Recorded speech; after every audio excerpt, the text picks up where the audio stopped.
दाद्या, तुझ्यासाठी एक चॅलेंज आहे. काय चॅलेंज आहे? मी तुला 2 प्रश्न विचारणार आणि त्या दोन्ही प्रश्नांची तू जर उत्तर बरोबर दिलास तर तुला 100 रुपये भेटणार. चालते की, काय विषय नाही. चल, आता पहिला प्रश्न विचारू काय? चल, विचार पहिला प्रश्न आता. मला सांग, 11तनं 1 गेलो किती उरतात? ह्या प्रश्नाचं उत्तर लय सोपं आहे. 11तनं 1 गेलो 10 उरतात. चुकलेलं आहे उत्तर. कसं काय? उत्तर कसं काय चुकलं? या प्रश्नाचं उत्तर येते 1. कसं काय? 1 कसं काय येते या प्रश्नाचं उत्तर? हे बघ, माझा प्रश्न असा होता की 11तनं 1 गेलो किती उरतात. माझा प्रश्न असा थोडीच होता की 11तनं 1 वजा केलो किती उरतात.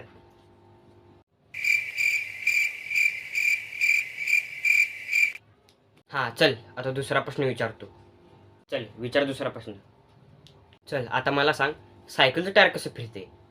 हां, सायकल टायर गोल फिरते म्हणून सायकल पुढे जात्या. नाही, ह्या पण प्रश्नाचं उत्तर तू चुकला आहेस. ह्या पण प्रश्नाचं उत्तर कसं काय चुकलं रे? सांग जरा. सायकलचं टायर उभं फिरते म्हणून सायकल पुढे जात्या. वाह! Mata nih gue, Pak.